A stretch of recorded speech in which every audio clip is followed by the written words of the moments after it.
राधे राधे आप सभी को। कैसे हैं आप सभी? आपकी पढ़ाई अच्छी चल रही है? कल की क्लास हमने राजस्थान हिस्ट्री की एक कर ली थी। आज हम राजस्थान हिस्ट्री की नेक्स्ट क्लास करने वाले हैं, तो फटाफट जो है वो क्लास में जुड़ जाइए। हम शुरुआत करते हैं कल से। हमारा सिनेरियो ये रहने वाला है कि हम एक दिन जो पहले दिन जो पढ़ा था उसका रिवीजन करेंगे दूसरे दिन। आप फटाफट से जो है वो टेलीग्राम चैनल को ज्वाइन कर लीजिए, जिसका लिंक वीडियो के डिस्क्रिप्शन में दिया हुआ है। आपको फायदे मैंने बता दिए हैं। यहाँ पर जो पढ़ाया जाएगा उस पढ़ाए हुए में से कोई भी सवाल किसी भी एग्जाम में आ गया तो वहां पर हमारे यहाँ पे क्विज लगती है टेलीग्राम पे, तो वो सवाल उस क्विज के अंदर होगा, ताकि आपको पता चले कि सवाल कैसे आते हैं कैसे नहीं आते। वरना फिर मैं पढ़ाता रहूंगा और तुम्हारे दिमाग में नहीं आएगा कि सवाल आते कैसे हैं, और फिर वैसे आप कंफ्यूज हो जाओगे। इसलिए फटाफट जाकर के आप टेलीग्राम चैनल को ज्वाइन कर लीजिए और डेली प्रैक्टिस कीजिए। फ्री ऑफ कॉस्ट है, आपका 1 रुपया भी नहीं लगने वाला है। अभी मौका है, आप जाकर के जो है वो free of cost test series के अंदर इन्वॉल्व हो सकते हैं, और इसके साथ साथ आप जो है वो ज्यादा से ज्यादा प्रैक्टिस भी कर सकते हैं। आप पीवाईक्यू की प्रैक्टिस भी कर सकते हैं, हमारे द्वारा जो इंपॉर्टेंट क्वेश्चंस होते हैं उनकी प्रैक्टिस भी कर सकते हैं। तो टेलीग्राम चैनल के हजारों फायदे हैं ज्वाइन करने के। आपको किसी भी सब्जेक्ट के नोट्स वगैरह भी चाहिए होंगे तो आपको वो भी वहां मिल जाएंगे। इसलिए फटाफट जाकर के जो है वो टेलीग्राम चैनल ज्वाइन कीजिए। चलिए फिर हम आज की क्लास जो है शुरुआत करते हैं। हम देख लेते हैं कि फटाफट कल की क्लास में हमने क्या जाना था। कल की क्लास में हमने जाना था कि इतिहासकार जेम्स मिल ने इतिहास को 3 काल कर्मों में बांटा है। एक एंशिएंट हिस्ट्री, एक मिडाइवल हिस्ट्री, एक मॉडर्न हिस्ट्री। एक प्राचीन भारत का इतिहास, प्राचीन इतिहास, एक मध्यकालीन इतिहास, एक आधुनिक इतिहास। हाँ, उसके बाद इंडिया का अगर ये 3 भाग में हम बांट कर पढ़ेंगे तो राजस्थान का भी हम 3 भाग में बांट कर पढ़ेंगे। Ancient Rajasthan history, medieval Rajasthan history and modern Rajasthan history. जैसे मैंने आपको बताया था कि एंशिएंट राजस्थान हिस्ट्री 2 से 3 दिनों में हो जाएगी। मिडाइवल राजस्थान हिस्ट्री लगभग 1 महीने 35-40 दिनों के अंदर लगभग हो जाएगी, और मॉडर्न अपने 15 से 20 दिनों के अंदर हो जाएगी। तो हम सबसे पहले उस पार्ट को पढ़ेंगे जो सबसे ज्यादा बड़ा है और जिसमें से सवाल भी ठीक ठीक आते हैं। और अपने 4th grade, high court 4th grade, इनके अंदर तो धनाधन सवाल यहीं से आने वाले हैं। मॉडर्न भी पढ़ेंगे, उनमें से भी खूब सारे सवाल आएंगे, बट हमें कोई भी टॉपिक जो वो छोड़ना नहीं है। आपके सिलेबस के अंदर एक टॉपिक दे रखा है महत्वपूर्ण राजवंश तथा उनकी सामाजिक, आर्थिक, राजनीतिक तथा सांस्कृतिक स्थिति। तो हम जानेंगे उसके अंदर की महत्वपूर्ण राजवंश कौन कौन से हैं। तो हम सबसे पहले जानेंगे कि मिडाइवल के अंदर हम कौन कौन सी जाति पढ़ेंगे, कौन कौन सा वंश पढ़ेंगे। सबसे पहले हम पढ़ेंगे चौहान, उसके बाद परमार, फिर प्रतिहार, फिर गोहिल, राठौड़, फिर कछावा। और ये 6-7 राजवंश के बारे में हम पढ़ने वाले हैं। हमने हेडिंग डाली थी कि चौहान राजवंश, चौहानों का जो है वो शासन कहाँ कहाँ रहा था। तो हम ये भी पढ़ा था हमने कि चौहानों का जो शासन है वो अपने रहा था सबसे पहले अपने सांबर, जयपुर, अजमेर के आसपास, जयपुर के आसपास रहा था मोस्टली। जयपुर से इधर सीकर वाली साइड, मतलब सीकर से आगे उधर वाली साइड सांबर। उसके बाद में फिर रहा था अपने रणथंभौर के अंदर, फिर नाडोल जो कि पाली के अंदर है, और नाडोल पाली के उसके बाद में फिर रहा था कोटा, बूंदी, और वहां उस वाले क्षेत्र के अंदर वहां पर जो चौहान का शासन जो चौहानों का शासन रहा था। हमने सबसे पहले जाना था कि चौहानों की उत्पत्ति कैसे हुई। सबसे पहली बात मैंने आपको बताया था कि अग्निवंशी सिद्धांत के बारे में ऋषि विशिष्ट रहा करते थे अपने माउंट आबू के अंदर। वहां पर ऋषि विशिष्ट ने एक यज्ञ किया, और यज्ञ करने के बाद में जो अग्निकुंड होता है उससे 4 योद्धा निकाले, 4 जाति निकाली। कौन कौन सी? चौहान, चालुक्य, परमार, प्रतिहार। हमने इतना जाना। हमने ये भी जाना कि सिद्धांत का समर्थन कोई करता है तो वो करता है अपने जोधपुर के इतिहासकार मोहनोत नैणसी तथा सूर्यमल मिश्रण। हम आगे जानेंगे कि मोहनोत नैणसी, जिसको कि लास्ट टाइम में जिस बंदे ने और जेल के अंदर आत्महत्या कर ली थी। हम आगे सारी की सारी बातें जो है डिटेल से पढ़ने वाले हैं। अगर आपको यहाँ पर थोड़ा भी तनाव जो है वो नहीं लेना। अच्छा, फिर हमने जाना था, अब जाओ, फिर लिखा नहीं था शायद अग्निवंशी सिद्धांत, तो फटाफट जो लिख लीजिए। अच्छा, मैंने आपको बताया था कि ये सिद्धांत किस किताब में है, तो किताब का नाम है पृथ्वीराज रासो। किसने लिखी? पृथ्वीराज रासो। तो पृथ्वीराज रासो लिखने वाला बंदा जो था वो था अपने और चंद बरदाई, नोट चंद्र बरदाई। चंद बरदाई किसका दरबारी विद्वान हुआ करता था? तो दरबारी विद्वान था पृथ्वीराज और चौहान, और ये पृथ्वीराज चौहान अपने पृथ्वीराज 3rd है। और इसके बारे में इधर उधर की बातें आप लोगों के दिमाग में आ जानी चाहिए कि बैटल ऑफ तराइन और 1191, और तराइन का दूसरा युद्ध 1192, महमूद गोरी, पृथ्वीराज चौहान, ये सब तमाम बातें जो है वो आपके दिमाग में चलनी चाहिए एक शब्द सुनने के बाद में भी। अच्छा, फिर इस सिद्धांत को हमने लिखा नहीं था, तो शायद आप जो है वो लिखना शुरू कर दीजिए, मैं बोल देता हूँ, या फिर मैं लिख देता हूँ, आप साथ साथ में उतार लीजिए। बट मेरे हिसाब से ये अच्छा रहेगा कि मैं बोल दूं, तुम लोग लिख लो। तो लिखना शुरू कर दीजिए। इस सिद्धांत को लिखिए। इस सिद्धांत को पृथ्वीराज रासो नामक पुस्तक में, इस सिद्धांत को पृथ्वीराज रासो नामक पुस्तक में, इस सिद्धांत को पृथ्वीराज रासो नामक पुस्तक में चंद बरदाई ने दिया। चंद बरदाई ने दिया। इस सिद्धांत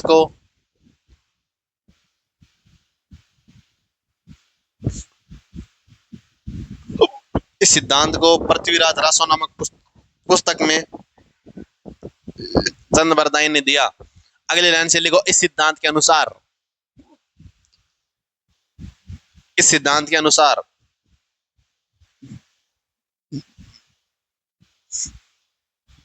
अकॉर्डिंग टू दिस थ्योरी, इस सिद्धांत के अनुसार आबू पर्वत पर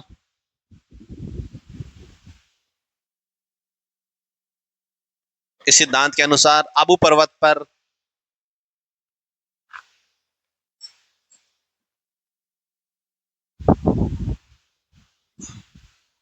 आबू पर्वत पर ऋषि वशिष्ठ ने, इस सिद्धांत के अनुसार आबू पर्वत पर ऋषि वशिष्ठ ने यज्ञ किया। इस सिद्धांत के अनुसार ऋषि वशिष्ठ ने आबू पर्वत पर यज्ञ किया, जिसमें से 4 जातियां उत्पन्न हुई। जिसमें से 4 जातियां उत्पन्न हुई। तो इस सिद्धांत के अनुसार आबू पर्वत पर ऋषि वशिष्ठ ने अश्वमेध और ऋषि वशिष्ठ ने यज्ञ किया, जिसमें से 4 जातियां उत्पन्न हुई। उन 4 जातियों के नाम लिख लो।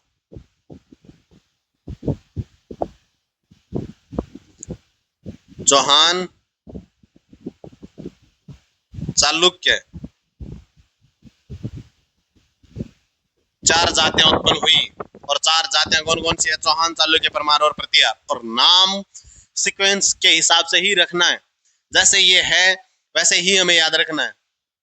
तो 4 जातियां कौन कौन सी है? चौहान, चालुक्य, परमार और प्रतिहार। किस सिद्धांत के अनुसार? अग्निवंशी सिद्धांत के अनुसार। किसने दिया? पृथ्वीराज रासो नामक पुस्तक में चंद बरदाई ने दिया। क्या कहा इस बंदे ने? बंदा ये कहता है कि ऋषि वशिष्ठ नाम का एक ऋषि रहा करता था आबू पर्वत पर। उसने एक यज्ञ किया और यज्ञ में से 4 जातियां उत्पन्न होती है। एक का नाम है चौहान, दूसरा चालुक्य, तीसरा परमार और चौथा प्रतिहार। उसके बाद में फिर लिखना अपना शुरू कर दीजिए। देखो इस सिद्धांत का समर्थन किसने किया था? देखो सबसे पहले हमने पढ़ा था कि चौहान कहाँ कहाँ रह रहे थे। फिर हमने जाना था कि चौहानों की उत्पत्ति कैसे हुई, कैसे जन्म लेते हैं, कैसे बने हैं, या फिर कहीं बाहर से आए हुए हैं, क्या क्या सिनेरियो रहने वाला है चौहानों का। तो एक बंदा है जिसका नाम है चंद बरदाई, जो कि पृथ्वीराज चौहान का दरबारी विद्वान रहा करता था। इसने किताब लिखी थी पृथ्वीराज रासो, और इस किताब के अंदर ये बंदा लिखता है, क्या लिखता है कि अग्निवंशी सिद्धांत से चौहानों की उत्पत्ति हुई। अब आप ये बात कितनी मानते हो कि एक हवन करने से 4 जातियां उत्पन्न हो जाती है? मानते हो कि नहीं मानते? आप इस बात को मानते हो कि नहीं मानते कि भाई ऐसे ओम भूर्भुवः स्वः तस्य वितुर्वरेण्यं भर्गो देवस्य धीमहि धियो यो न प्रचोदयात्, ऐसे बोल करके और एक यज्ञ कर करके 4-5 जातियां जो है उत्पन्न की जा सकती है, 4-5 आदमी पैदा करे जा सकते हैं।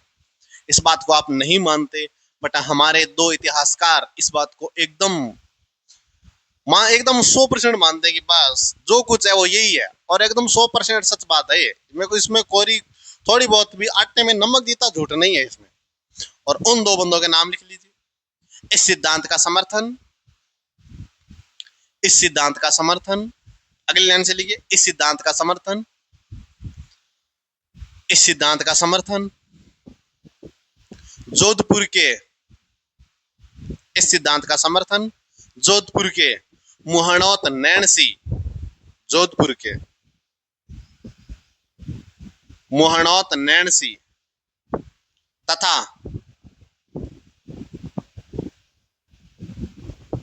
इस सिद्धांत का समर्थन जोधपुर के मुहणोत नैणसी तथा सूर्यमल मिश्रण ने किया। नोट मिश्रण, मिश्रण, नोट चंद्रवरदाई, चंद्रवरदाई, ये ध्यान रखना।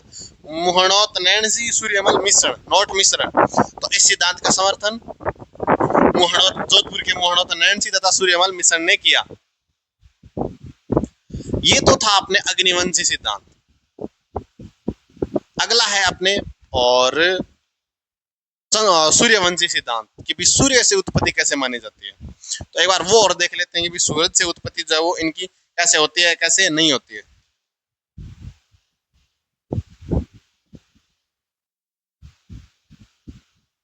अग्निवंशी सिद्धांत, उसके बाद सूर्यवंशी। सूर्यवंशी मूवी देख ली कि नहीं देखी आप लोगों ने? सूर्यवंशी फिल्म देखी है कि नहीं देखी? सूर्यवंशी, सूर्यवंशी है कि सूर्यवंशम है? हीरा बेटे वो वाली जो, अच्छा सूर्यवंशी सिद्धांत, सूर्यवंशी सिद्धांत। अब देखो ये क्या क्या सिनेरियो है, सूर्यवंशी क्या है, क्या है, क्या सूर्यवंशी?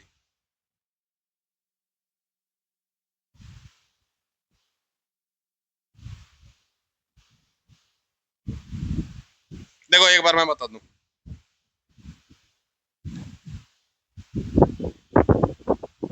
किताबें हैं तीन, तीन किताबें हैं। कौन कौन सी वो मैं बता दूं। देखो किताब का नाम है पृथ्वीराज विजय,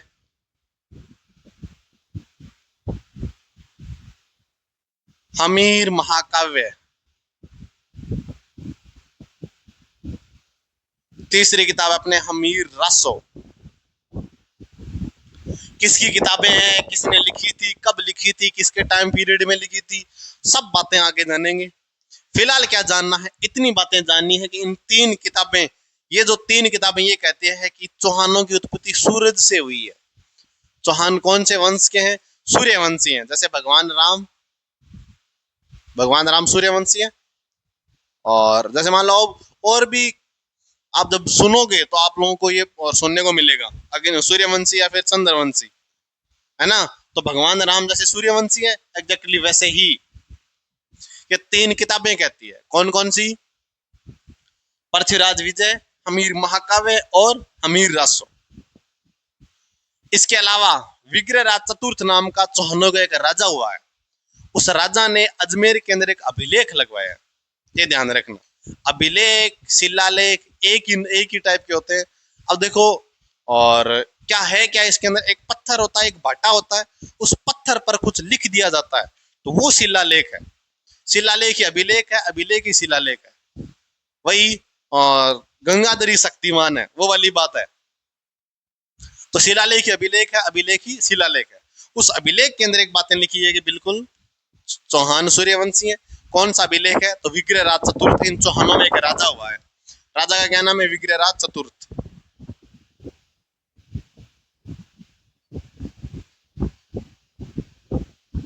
विग्रहराज चतुर्थ का अजमेर अभिलेख,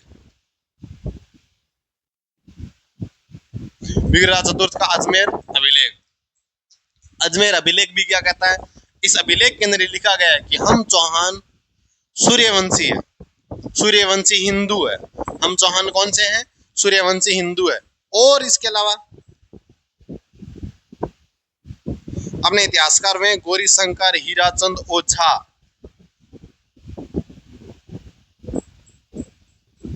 और ओझा जी भी कहते हैं कि बिल्कुल सत्य घटना है ये, तो चौहान तो सूर्यवंशी ही है। चौहान क्या है? सूर्यवंशी ही है। तो तीन किताबें कौन कौन सी? पृथ्वीराज विजय, हमीर महाकाव्य, हमीर रासो। ये तीन किताबें तो कहती है कि चौहान सूर्यवंशी है। अजमेर के अंदर अपने एक चौहानों का राजा हुआ है जिसका नाम है विग्रहराज चतुर्थ, और विग्रहराज चतुर्थ ने वहां पर एक अभिलेख लगवाया। उस अभिलेख के अंदर ये बात लिखी हुई है कि चौहान जो है वो सूर्यवंशी है। अपने एक इतिहासकार हुए हैं गौरी शंकर हीराचंद ओझा, ओझा जी भी कहते हैं कि चौहान सूर्यवंशी हिंदू है। तो पांच बातें वेरीफाई करती है इस चीज को कि सूर्यवंशी हिंदू है। एक बात जो कि चंद्रवरदाई लिख के चले गए थे कि चौहान अग्निकुंड से पैदा हुए हैं, तो लिख लो अग्निवंशी सूर्यवंशी सिद्धांत। लिखो अपने सूर्यवंशी सिद्धांत। लिखो इस सिद्धांत के अनुसार, लिखो इस सिद्धांत के अनुसार, इस सिद्धांत के अनुसार, अनुसार लगा के आगे डेस लगा दो, फिर नीचे लिख लो पृथ्वीराज विजय हमीर महाकाव्य हमीर रासो। पृथ्वीराज विजय हमीर महाकाव्य हमीर रासो। पृथ्वीराज विजय हमीर महाकाव्य हमीर रासो। इन पुस्तक के अंदर, इन पुस्तकों में लिख लो, पुस्तकों में लिख लो, पुस्तकों में। और नीचे विग्रहराज चतुर्थ का अजमेर अभिलेख, विग्रहराज चतुर्थ का अजमेर अभिलेख, विग्रहराज चतुर्थ का अजमेर अभिलेख। अगला लिखो गौरी शंकर हीराचंद ओझा के अनुसार भी,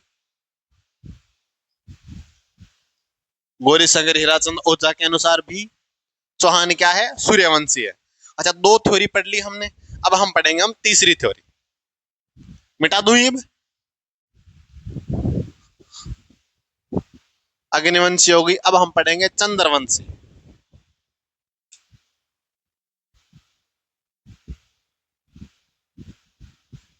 चंद्रवंशी सिद्धांत दिख रहा है आप लोगों को?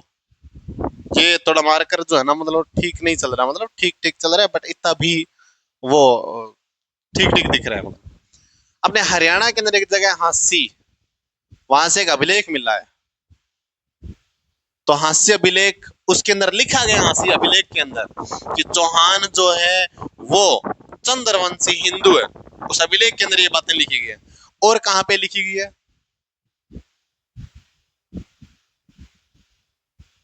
अपने सिरोही के अंदर एक दुर्ग है, अचलगढ़ दुर्ग। कहां है? अचलगढ़ दुर्ग। अचलगढ़ दुर्ग कहां है? सिरोही में है। सिरोही, वही माउंट आबू की बातें कर रहे हैं अभी भी, माउंट आबू भी सिरोही में है। और सिरोही के अंदर एक दुर्ग बना हुआ है, अचलगढ़ दुर्ग। आगे मैं आपको जब मेवाड़ के अंदर कुंभा पढ़ाऊंगा तो इस अचलगढ़ दुर्ग का नाम वापस याद दिलाऊंगा। तो उस दुर्ग के अंदर एक शिवजी का मंदिर बना हुआ है, एक मंदिर बना हुआ है अचलेश्वर मंदिर। अच्छा, इस बात का भी ध्यान रखना कि जिसके लास्ट में स्वर आए वो तमाम मंदिर शिव जी के हैं। जिसके लास्ट में स्वर आए वो तमाम मंदिर किसके हैं? शिव जी के हैं। और यहाँ पर एक फिर से एक बहुत बड़ा शिव जी का मंदिर है। इस मंदिर के अंदर एक अभिलेख लगा गया, लिखा हुआ है। उस अभिलेख में भी ये लिखा गया है कि चौहान जो है वो चंद्रवंशी हिंदू है। चौहान क्या है? चंद्रवंशी हिंदू है। फिर हांसी, हांसी है पड़ता है हरियाणा के अंदर।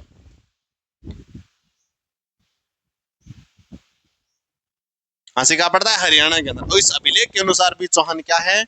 हांसी अभिलेख के अनुसार भी चौहान क्या है? चंद्रवंशी है। और अचलेश्वर मंदिर कहाँ है? अचलगढ़ दुर्ग पे है। अचलगढ़ दुर्ग कहाँ है? सिरोही के अंदर है। ये दो बातें ये वेरीफाई करती है कि चौहान क्या है? चंद्रवंशी है। अच्छा, सूर्यवंशी किस किसने बताया? फटाफट बता दो। पृथ्वीराज विजय हमीर महाकाव्य हमीर रासो, विग्रहराज चतुर्थ का अजमेर अभिलेख, इसके साथ साथ गौरी शंकर हीराचंद ओझा। अगला है चंद्रवंशी सिद्धांत, मैंने आपको बता दिया, हरियाणा का हास्य अभिलेख। और इसके साथ साथ अपना अगला हो गया अचलेश्वर मंदिर, जो कहाँ है? अचलगढ़ के अंदर। अचलगढ़ दुर्ग है, कहाँ है? सिरोही के अंदर। तो इस बात को लिख लो, 3 नंबर लगा के लिखो चंद्रवंशी सिद्धांत। 3 नंबर लगा के लिखो चंद्रवंशी सिद्धांत। चंद्रवंशी सिद्धांत 3 नंबर लगा के चंद्रवंशी सिद्धांत। इसके अंदर लिखो, सबसे पहले लिखो हांसी अभिलेख। सबसे पहले लिखो हांसी अभिलेख। सबसे पहले लिखो हांसी अभिलेख। कोष्टक में लिख लो हरियाणा। कोष्टक में लिख लो हरियाणा। दूसरा लिखो अचलेश्वर मंदिर। अचलेश्वर मंदिर ये कहाँ है? अचलगढ़ दुर्ग।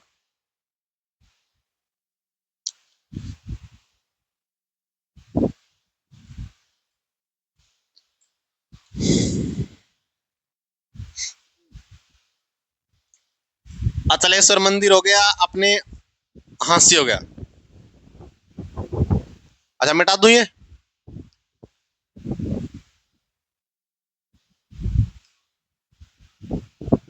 अगला आता है अपने ब्राह्मण। अपने इतिहासकार हुए दशरथ शर्मा। शर्मा ब्राह्मण है और पंडित जी ने कहा कि चौहान भी ब्राह्मण है।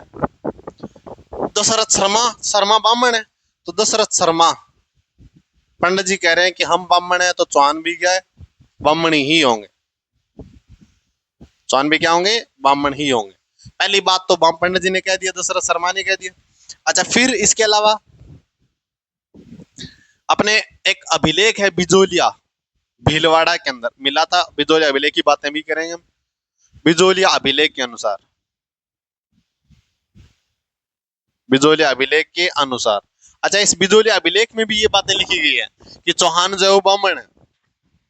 बिजोलिया अभिलेख में भी क्या लिखा हुआ है कि चौहान क्या है, ब्राह्मण है। अच्छा, बिजोलिया अभिलेख में भी लिखा हुआ है कि चौहान ब्राह्मण है। पंडित जी दशरथ शर्मा भी कह रहे हैं कि चौहान ब्राह्मण है। अपने सिरोही के अंदर एक जगह चंद्रावती,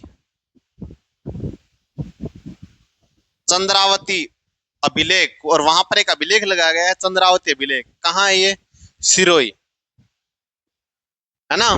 तो सिरोही का चंद्रावती अभिलेख भी कहता है कि चौहान क्या है, ब्राह्मण है। तीन चीजें वेरीफाई कर रही है। कौन कौन सी, पंडित जी कह रहे हैं कि ब्राह्मण है, बिजोलिया अभिलेख भी कह रहा है कि ब्राह्मण है, और इसके साथ साथ चंद्रावती अभिलेख भी कह रहा है कि ब्राह्मण है। एक अपनी किताब है कायम रासो, पुस्तक का क्या नाम है, कायम रासो। पुस्तक के अनुसार तो ये किताब भी क्या कह रही है कि चौहान ब्राह्मण है। ये देख लो कितनी चीजें वेरीफाई कर रही है कि चौहान क्या है, ब्राह्मण है, पंडित जी है और ब्राह्मण है। कौन कौन से, एक तो दशरथ शर्मा कह रहे हैं कि चौहान ब्राह्मण है। दशरथ शर्मा के बाद बिजोलिया अभिलेख में भी ये कहा गया कि चौहान ब्राह्मण है। चंद्रावती अभिलेख भी कहता है कि चौहान ब्राह्मण है। और कायम रासो पुस्तक भी ये कहता है कि चौहान क्या है, ब्राह्मण है। अच्छा, कायम रासो किताब जो है वो अपने कायम खानी मुसलमान, आप लोगों ने नाम सुना होगा, जो कि गोगो जी के वंशज बताते हैं अपने आप को।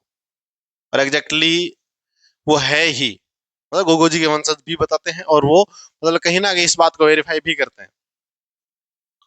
तो देख लो वापस, अपने सबसे पहले हमने पढ़ा था अग्निवंशी सिद्धांत, जो किसने दिया था, जो दिया था चंद बरदाई ने। किताब का क्या नाम था, पृथ्वीराज रासो। उसके बाद में हमने पढ़ा था, और उस सिद्धांत के अनुसार क्या था कि माउंट आबू पर ऋषि विशिष्ट एक ऋषि रहा करते थे, उन्होंने अग्निकुंड से 4 योद्धा उत्पन्न हुए थे, चौहान, चालुक्य, परमार और प्रतिहार। उसके बाद में हमने पढ़ा था सूर्यवंशी सिद्धांत। ये किस किताब में, पृथ्वीराज विजय के अंदर, हमीर रासो हमीर महाकाव्य, और अपने जो अजमेर के अंदर अभिलेख लगाया गया था विग्रहराज चतुर्थ का। इसके साथ साथ गौरीशंकर हीराचंद ओझा इस बात को मानते हैं कि चौहान जो है वो सूर्यवंशी क्या है, ब्राह्मण है, सूर्यवंशी है। उसके बाद में हमने पढ़ा था चंद्रवंशी। चंद्रवंशी के अंदर हरियाणा का हांसी अभिलेख, और अपने अचलेश्वर मंदिर जो है अचलगढ़ दुर्ग के अंदर बना हुआ है, सिरोही के अंदर, वो भी कहता है कि चौहान चंद्रवंशी है। और ब्राह्मण दशरथ शर्मा कहते हैं कि चौहान पंडित है। बिजोलिया अभिलेख भीलवाड़ा के अंदर मिला था 1170 में, वो भी कहता है कि चौहान पंडित है। चंद्रावती अभिलेख माउंट आबू सिरोही से मिला है, सिरोही से, तो वो भी कहता है कि चौहान पंडित है। और कायम रासो एक किताब है, उस किताब के अंदर ये भी लिखा हुआ है साफ साफ कि चौहान क्या है, ब्राह्मण है। ये बातें लिख लो 4 नंबर लगा के, चौहान भी क्या है, ब्राह्मण है। लिख लो 4 नंबर लगा के, ब्राह्मण, ब्राह्मण या पंडित। तो चौहान क्या है, ब्राह्मण है। देखो देखो, अलग अलग इतिहासकार अलग अलग मत देता है, अलग अलग इतिहासकार क्या देता है, अलग अलग मत देता है कि चौहान क्या है। कोई कह रहा है कि ब्राह्मण है, कोई कह रहा है सूर्यवंशी है, कोई कह रहा है अग्निवंशी है, कोई मेरे जैसे कह रहा है कि चंद्रवंशी है, कोई कह रहा है कि ना ना ब्राह्मण है। अब और इतिहासकार आएंगे, वो और कुछ कहेंगे, आप कुछ और कुछ कह रहे हो, मैं कुछ और कुछ कह देता हूँ, बट अपनी बातें इतनी चलती है नहीं। मोस्टली ये जो इतिहासकार होते हैं बड़े बड़े, जो पीएचडी कर करके प्रोफेसर बन चुके होते हैं, वो शोध करने के बाद में पता लगाते हैं, और उनका काम ही यही होता है। और अब तो पता फिर मतलब अभिलेख वगैरह देख के पता लग जाता है, बाकी पहले जो है वो खूब सारे अभिलेख पहले थे। अब तो पता नहीं वो कहाँ गए कहाँ नहीं गए। हम आगे पढ़ेंगे कि भाई जब कर्नल जेम्स टोड भारत से वापस इंग्लैंड जा रहा था, तो मानमोरी नामक शिलालेख था, बहुत बड़ा भाटा था, उसको पानी में फेंक दिया उस बंदे ने, क्योंकि नाव जो उसकी डगमगा रही थी। तो हमें फिर दिमाग में आता है कि अगर वो पानी में ना फेंकता, अगर वो अभिलेख बचा होता, तो शायद आज हमें कुछ ज्यादा बातें पता चलती, उससे भी ज्यादा बातें पता। बट जो है वो है, जो हमारे सामने जो वास्तविकता है वो है। चलिए फिर देख लो एक बार वापस, इन सभी को देख लो। अब एक नया बंदा कह रहा है कि जो, और चौहान जो है वो विदेशी है। चौहान क्या है, विदेशी है। और ये बातें किसने कही थी,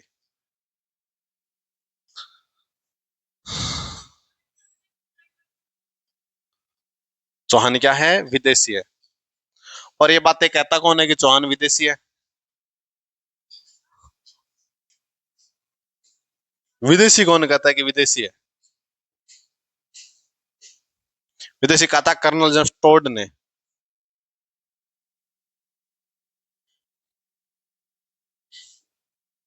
टोड कह रहा है कि चौहान तुम्हारे भारत के तो नहीं थे, तुम्हारे चौहान जो आए तो कहीं दूसरी जगह से ही थे, है ना। तो टोड कह रहा है कि जैसे विदेशी है, जैसे चौहान भी विदेशी है, ये मुगल भी विदेश से आए हैं, ये आर्य भी विदेश से आए हैं, तो वैसे के वैसे चौहान भी विदेश से ही आए हैं, और विदेशी है तुम्हारे भारत के नहीं है, और भारत में जन्म नहीं लिया। ये बात टोड कह रहा है। और टोड का समर्थन किया था उन्हीं अंग्रेजों के बंदों ने, विलियम क्रुक और बी स्मिथ।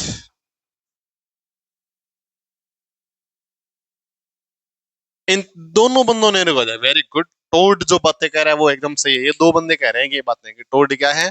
सही है। ये कह रहा है कि टोड क्या है? सही है। और टोड ने जो कह दिया ना वही वास्तविकता है। और टोड ने जो कहा है वो सच कह रहा है। टोड कह रहा है कि विदेशी है। और बी स्मिथ और विलियम क्रुक भी कह रहा है कि टोड की बातें सही है, इसलिए चौहान जो क्या है? विदेशी है। और देखो अलग अलग इतिहासकार, अग्निवंशी कह रहा है, कोई चंद्रवंशी, कोई सूर्यवंशी, कोई कह रहा है ब्राह्मण है। टोड अलग ही। टोड कह रहा है मैं विदेश का हूं, तो चौहान भी विदेश के ही हैं, भारत में जन्म नहीं लिया उन्होंने। विलियम स्मिथ, बी स्मिथ और विलियम क्रुक नामक दो बंदों ने टोड का समर्थन और कर दिया। अब ये लिखो, फिर हम कुछ बातें करते हैं।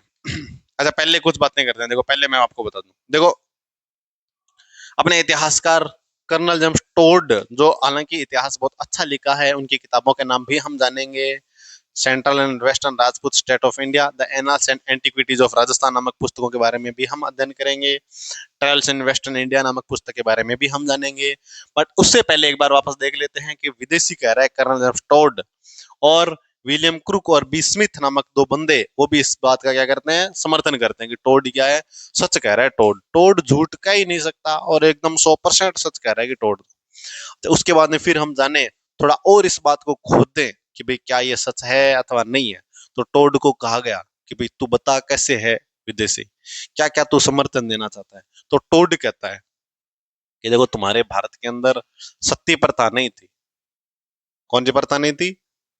सती प्रथा नहीं थी। और इन चौहानों में देख लो सती प्रथा थी। तुम्हारे भारत में सती प्रथा नहीं थी, और यहाँ पर क्या थी? सती प्रथा थी। देख लो चौहानों के अंदर, तुम्हारे भारत के अंदर यज्ञ नहीं किया जाता था, है ना। और इन चौहानों के अंदर यज्ञ किया जाता था। चौहानों के अंदर क्या किया जाता? यज्ञ किया जाता। अगला ये टोड कह रहा है कि तुम्हारे सूर्य पूजा नहीं होती थी, और ये चौहान जो है वो सूर्य पूजा करते थे। तुम्हारे सूर्य पूजा होती नहीं थी, पर ये चौहान सूर्य पूजा करते थे, इसलिए ये विदेश के हैं। और अगला है शराब। तुम्हारे चौहान, मतलब तुम्हारे भारत के अंदर शराब नहीं पी जाती थी, और ये चौहान जो शराब पीते थे। ये बात टोड कह रहा है। अच्छा उसके बाद में सती प्रथा, यज्ञ, सूर्य पूजा, शराब वगैरह, इन सब बातों को अगर मैं और बताऊं कि भाई इन सब बातों को टोड ने कहा कि ये इसके पीछे के कारण है, अपने इतिहासकार और गौरी शंकर हिराचंद ओझा ने टोड को रिप्लाई किया कि टोड सुन, तू कह रहा है कि हमारे यहाँ पर सती प्रथा नहीं थी, तो हमारे भगवान जो, और महाभारत के अंदर आप पढ़ते हो, और महाभारत के अंदर आप देखते हो पांडु, पांडु जिसकी दो पत्नियां थी, एक का नाम था अपने, और एक का नाम था अपने कुंती, और दूसरे का नाम था माद्री। आप लोगों ने देखा है। और पांडु के 5 बेटे हुआ करते थे, तो कुंती और एक का नाम था माद्री। तो जब पांडु की जो डेथ हो जाती है तो माद्री उनके साथ सती हो जाती है। तो टोड ये तो नहीं है कि हमारे यहाँ पे सती नहीं होती थी, हमारे यहाँ पे सती होती थी, इसलिए तेरी इस बात का खंडन करते हैं हम आज ही। दूसरा है यज्ञ। तू कहता है कि हमारे यहाँ पर यज्ञ नहीं होता था। आप जब ऋग्वेद खोल के देखोगे तो भारत के अंदर सबसे ज्यादा होता ही यज्ञ था। और मिडाइवल मॉडर्न हिस्ट्री जब हम पढ़ेंगे इंडिया की, तो उसके अंदर जो है वो कई सारे जो है वो, और जो समाज सुधारक जो थे, और जैसे स्वामी दयानंद सरस्वती, उन्होंने कहा बैक टू द वेदास, वेदों की ओर लौटो का नारा दिया था। तो स्वामी दयानंद सरस्वती ने कहा था कि हमारे प्राचीन भारत के अंदर यज्ञ हुआ करता था, आज तुम लोगों ने यज्ञ बंद कर दिया, इसलिए वेदों की ओर लौटो। और ऋग्वेद के अंदर तो खूब सारा यज्ञ का वर्णन किया गया है। और हम रामायण के अंदर देखते हैं कि भगवान श्री राम जी ने भी अश्वमेध यज्ञ किया था। और भगवान श्री राम जी ने अश्वमेध यज्ञ किया था, और अश्वमेध यज्ञ जो कि जहां जहां जाएगा वो वाली भूमि जो है वो और राजा के अधीन जाया करती थी। और भगवान श्री राम जी ने अश्वमेध यज्ञ किया तो दो घोड़े छोड़े थे, और उन घोड़ों को जो पकड़ेगा उनको भगवान श्री राम से युद्ध करना पड़ेगा। बट फिर हम देखते हैं कि भी भगवान श्री राम के दो बेटे, एक का नाम लव और दूसरे का नाम कुश, उन्होंने वो घोड़े जो है वो पकड़ लिए। भगवान श्री राम जी के दूत आए और उन्होंने कहा कि ये घोड़े छोड़ दो बच्चों, ये भगवान श्री राम के हैं जो अयोध्या के राजा है। और उन लड़कों ने कहा कि हमें डर नहीं लगता, और उन सैनिकों ने उन बच्चों के साथ युद्ध किया। तो उन दो लड़कों ने, लव और कुश ने, उन सैनिकों को हरा दिया। सैनिक वापस जाते हैं। इस बार फिर जब वो जाकर के कहते हैं कि हमें दो लड़कों ने हरा दिया, तो सभा के अंदर उनकी हंसी मजाक उड़ाई गई। फिर लक्ष्मण जी, हनुमान जी, सुग्रीव सारे आ गए, बट उन दोनों लड़कों ने उनकी बातें नहीं मानी, उनको भी हराया। लक्ष्मण जी को अलग से हराया, बालाजी को भी हरा के रख दिया, सुग्रीव को भी हराया। फाइनली जो भगवान राम खुद आए, और एक बार तो युद्ध उन लड़कों ने अपने पिता के साथ ही कर दिया था। फिर उनकी मम्मी आती है, माता सीता, और माता सीता ने बताया था कि बच्चों तुम्हारे पिताजी आए। तब उन दोनों लड़कों ने फाइनली जो है वो भगवान श्री राम जी के गले लगते हैं। तो वो कहानी हम जानते हैं। बट हम ये भी जानते हैं कि भी चौहान जो है वो, और हमारे प्राचीन भारत के अंदर यज्ञ हुआ करता था, और इस यज्ञ के अंदर और अपने अश्वमेध यज्ञ जो है वो भगवान श्री राम जी ने करवाया था, ये भी हम जानते हैं। दूसरा, तुम कहते हो सूर्य पूजा, हमारे यहाँ पर सूर्य पूजा और हथियारों की पूजा ऋग्वेद के अंदर भरी पड़ी है। सूर्य पूजा तो हम, जब भी हम तारक मेहता का उल्टा चश्मा देखते हैं, तो वो जेठालाल ओम सूर्याय नमः, ओम बबीताय नमः नामक मंत्रों का जाप करता रहता है। तो ये हमारे बहुत प्राचीन से है, आज के नहीं है, बहुत प्राचीन से पहले की है। और तुम कहते हो शराब, ये हमारे भारत में थी नहीं। हमारे भारत के अंदर ऋग्वेद के 9वां मंडल जो है वो शराब से भरा हुआ है, जिसे हम सोम के नाम से जानते हैं। और सोम जिसका ठेका ही हमारा तो मुंजवंत पर्वत है, और इसमें तो साफ साफ लिखा हुआ है कि सोम रस करने, सोम का पान करने से, सोम रस पीने से, और आत्मा जो है ना ऐसे और धरती पर नहीं टिकती नहीं है, वहां उसको फिर फील आता है आज मैं ऊपर आसमान नीचे, वो वाली। तो ये बातें जो टोड की सारी क्या है, गलत है। इसलिए ये तो नहीं हो सकता कि भाई जो है वो, जो मतलब जो बताया गया है वो सही है। इसलिए अपने गौरी शंकर हीराचंद ओझा ने कर्नल जेम्स टोड का क्या कह दिया था, विरोध कर दिया था, ये एकदम झूठ कह रहा है सारा, एक ही बात इसकी सच नहीं है। और फाइनली जो है वो मोटा मोटा निष्कर्ष जो है वो आज तक किसी ने नहीं माना कि चौहान क्या है। बट वही बात है, अलग अलग इतिहासकारों ने अपने अलग अलग क्या दिए थे, मत दिए थे। बट टोड ये कह रहा है कि ये क्या है, विदेशों से आए हुए। अच्छा, एक बार वापस देख लेते हैं कि हमने पढ़ा क्या क्या था। हमने पढ़ा था कि चौहानों की उत्पत्ति देखो, चौहान कहाँ का है, तो अपने सांबर, रणथंभौर, नाडोल, जालोर, सिरोही, बूंदी, कोटा, यहाँ पर अपने चौहान रहते थे। और उन चौहानों में सबसे पहले हमने पढ़ा था कि चौहानों की उत्पत्ति कैसे हुई। चौहानों की उत्पत्ति के संबंध में हमने सबसे पहली जो थ्योरी, सबसे पहला जो सिद्धांत पढ़ा था वो था अपने अग्निवंशी सिद्धांत, जो कि किसने दिया था, सूर्य अपने और चंद्रप्रदाय ने अपने पुस्तक दिया था, पृथ्वीराज रासो नामक पुस्तक में दिया था। और यह पृथ्वीराज चौहान तृतीय का दरबारी विद्वान हुआ करता था। उसके बाद में फिर हमने जाना था कि इस सिद्धांत के अनुसार एक आ गया कि ऋषि विशिष्ट नाम के एक ऋषि रहा करते थे अबू पर्वत पर, और ऋषि विशिष्ट ने एक यज्ञ किया था। उस अग्नि कुंड से जिसमें यज्ञ किया जाता है, उससे 4 योद्धा उत्पन्न हुए थे। उन 4 योद्धा कौन कौन से, तो चौहान, चालुक्य, परमार और प्रतिहार।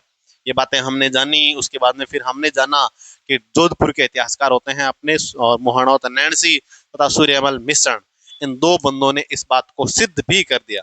सिद्ध करने का मतलब मान लिया, इन दोनों ने मान लिया कि भाई हाँ, अपने जो है वो इतिहासकार चंद्रबरदाई एकदम सच कह रहे हैं, और चौहानों की उत्पत्ति कहां से होती है, अग्निवंशी से होती है।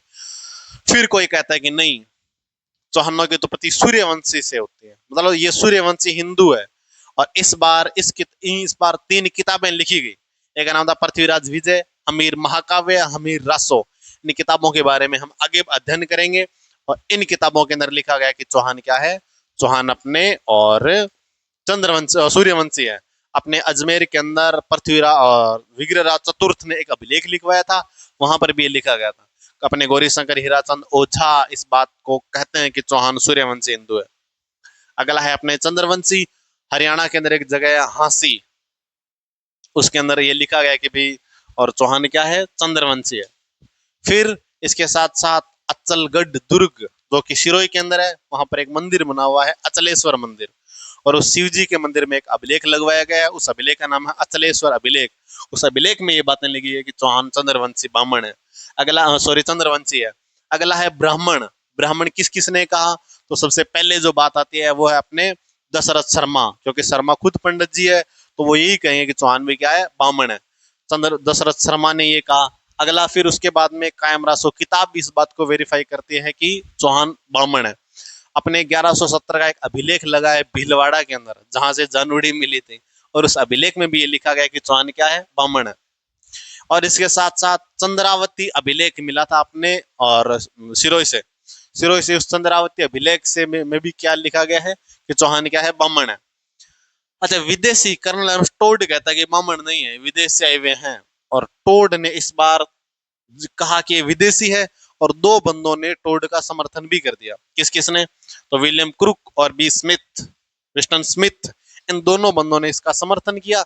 और अपने गौरीशंकर हीराचंद ओझा इसको रिप्लाई करते हैं और टोड की हर बात का खंडन कर देते हैं।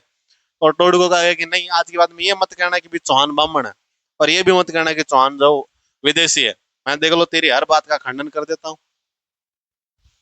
तो ये था अपने सिद्धांत मोटा मोटी। तो आज हमने मोस्टली इतना ही पढ़ा, तो मुझे लगता है आज की क्लास जो अपने को यही समाप्त कर देनी चाहिए, क्योंकि मेरे को थोड़ा और भी काम है। हम कल से हम इसको और कंटिन्यू करेंगे। कब, हाँ, कल हम पढ़ेंगे इस बिजोली अभिलेख के बारे में जो 1170 में लगाया गया है, और हम एक एक चीजों को ढंग से याद कर लेंगे। तो फटाफट आज की क्लास के अंदर आपको कोई भी डाउट है तो आप कमेंट में पूछ सकते हैं, और किसी भी प्रकार की क्वेरी हो आपकी टेलीग्राम पे क्विज के लिए, कोई सब्जेक्ट के लिए, पीवाईक्यू के लिए, तो आप टेलीग्राम पर भी मैसेज कर सकते हैं। आप अपना मैसेज जो है वो और अपने कमेंट बॉक्स में भी छोड़ सकते हैं। तो चलिए आज की क्लास में हम यही समाप्त कर दें, अगर आप लोगों की इच्छा हो तो। बट मेरा एक बार वापस आप लोगों से ये अनुरोध है कि फटाफट जाकर के आप टेलीग्राम चैनल को ज्वाइन कर लीजिए, जिसका लिंक वीडियो के डिस्क्रिप्शन में दिया हुआ है। इसके फायदे हजारों है। कोई भी भर्ती आएगी तो सबसे पहले आपको अपडेट कर दिया जाएगा कि भर्ती आ रही है, सावधान रहना। और हाई कोर्ट 4th ग्रेड का, और इस 4th ग्रेड की तो प्रैक्टिस दुनिया भर की करनी है वहां पे। तो वही बात है, इस जैसा अभी जो गोल्डन चांस आपको मिला है, ऐसा गोल्डन चांस कतई नहीं मिलने वाला। एक साथ 52,000 पद, एक साथ 52,000 पद लगता है कि कई सदियों तक नहीं आएंगे, और कई सदियों तक आए भी नहीं है। वो तो लंबे टाइम बाद इतने पद एक साथ आए हैं। लगता है इस बार भजन लाल जी ने ये ठान के बैठे हैं कि राजस्थान का कोई भी युवा बेरोजगार तो नहीं रहेगा। तो फटाफट जाओ टेलीग्राम चैनल को ज्वाइन कर लो, और युवा बेरोजगार ना रहे, इसलिए युवाओं के लिए 52,000 की वैकेंसी जो निकाली गई है। अब ये युवाओं पर डिपेंड करता है कि युवा कितना पढ़ते हैं, कितना नहीं पढ़ते। और भजनलाल जी ने तो एक और कृपा कर दी कि भाई अपने इस 4th ग्रेड के अंदर जो बंदा मेहनत करने में चूक जाए, या फिर जिसको लगे कि मेरा टाइम बर्बाद हो गया, वो एक बार और मौका आजमा लो। इस बार भजनलाल जी ने वापस निकाल दी हाई कोर्ट 4th ग्रेड की। हालांकि पद थोड़े कम है, बट देख लो 4th ग्रेड सेम है। Syllabus high court 4th grade का तो कुछ है ही नहीं। हिंदी, राजस्थान और इंग्लिश, और थोड़ा वो लैंग्वेज वाला है। इससे अलावा और 10-15 नंबरों का इंटरव्यू है, जो इतना मोस्टली इंपॉर्टेंट, हालांकि इंपॉर्टेंट तो है बट इतना उसको दिल पे नहीं लेना, पहले पेपर हमें जो है वो क्वालिफाई करना है। तो ये इसका जो सिनेरियो रहने वाला था। इससे संबंधित कोई सवाल हो तो आप पूछ सकते हैं। मेरे हिसाब से बातें तो वैसे ही खूब हो गई। चलिए तो फिर आज की क्लास हम समाप्त कर देते हैं, और मिलेंगे कल की क्लास में। तब तक के लिए राधे राधे।